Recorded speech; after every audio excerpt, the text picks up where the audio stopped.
Tano tena. Kumi bila break. Asante sana kesho. waxaa maanta tuulada naaniga ee ka tirsan degmada Faafi lagu daafuray mashruucii CDF-ta kaasi oo mashruuc sanadla oo sanad walbeeto ardayda ka soo jeeda qoysaska danyarka ah dhaqaale lagaga bixiyo sanadkana sanduuqa waxbarashada ee CDF-ta ee degmadani Faafi waxa uu bixiyay hanti gaaraysa 35 milyan taasi oo ardayda ka soo jeeda qoysaska saboolka ah iyo walibana kuwa wax ka barta jaamacadaha dalkeena awoodin in ay iska bixiyaan waxbarashada lagaga bixiyay hantidaasi waxbarashadooda siday u kaamil yeelan lahaayeen Abdikarim basari hadii la dhaho Abdikarim waa number 1 MB Abdikarim lamida ma jiro hata adeerkay ma soo marin hata adeerkay Ilyas Barre ma soo marin Abdikarim Usman basari number 1 bay runta hadaan isku sheegno xagga education-ka iskuulaha aad buu u dhisay iskuulaha sida maxaa la moogtahay gaalka la dil gartiisana si waarun xagga police security-ga waa aragteen soo u dhisay xagga education-ka waa aragteen soo u dhisay iskuul u dhisan Abdikarim ma jiro middan baasiriga ma baaho uube hadii la rabo lagu bixiyo gaarise aad buu caawda qamad oga sheegtay habeenadan kamidan MB-gayaan telefoon u dire waxaan warniyaha adduunka dhan wax ku santa baasiri baan maqlay caawda badan ba fariin ii soo faree waad mahadsantahay ugu munaasabadani oo munaasabad kaleeto oo chief ku xigeenka tuuladana sidoo kale lagu caleema saarahayay ayaa waxaa ka soo qayb galay marti sharaf kala duwan oo ka mid yihiin bulshada deegaanka mudanayaal iyo walibana qaybaha kale ee dhaqanka hadii run isku sheego meeshan duqiimaanba chiefka Soomaan chief Yusuf hadana ku bedelmo booka imaada ku jira marka haba ahaatee reeyidle reefay haba qaybsadaan reefay qoos yar hoos sada Cabdullah kabaaba taabtay waxa jirta ree cali bilay la dhihin oo waligood waxay arinta farxad weyn way arintaas hortani u mahad ree cali bilay dhaho mahadsantihiin shaqo culus qabateen haduu Ilaahay rabbikumilaahi kariimna waalidiin kordhin jagad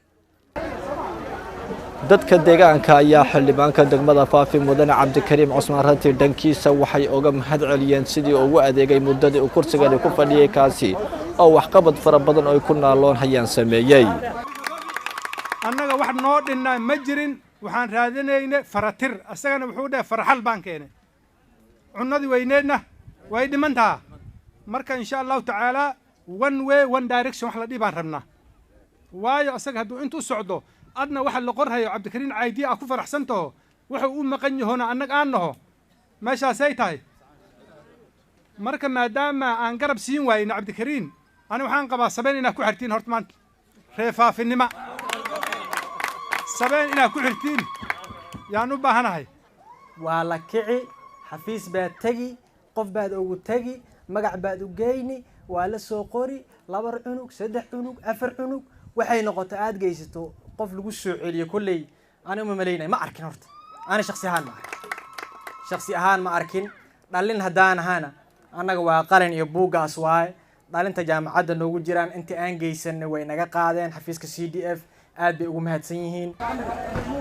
dhanka kale tan siyaasiyiinta golaha deegaanka oo goobta joogay munaasabada ku sugnaa ayaa waxa ay ka codsadeen bulshada in mar kale xildhibaanka degmada Faafi mudane Cabdikarim Usman Ranti ay ku soo celiyaan kursiga si uu dadaalkiisii halkii uga sii wado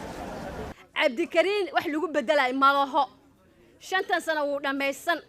5 kalena uu soo gali bidnillaahi kariim taano teena baan leenahay taano teena tag KBB baan leenahay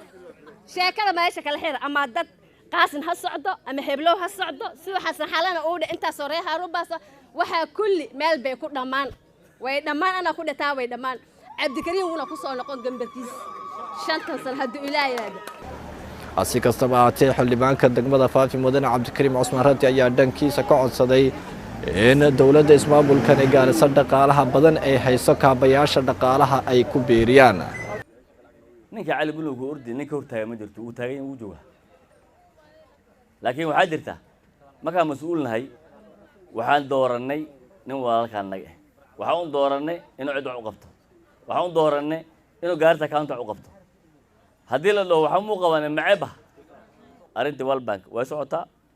fidnada weli way socotaa county government-iga darada wala marti qaaday marka waxay qoreen way taagan tahay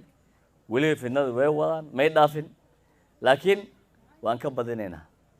ilaahi duulan shahid ilaahi maxaa la jira duulan ma jecelsamayn duulan ilaahi hiyada uma noqonay duulan bay wadaan lacagtii kaloo faraha badneed bay reebteen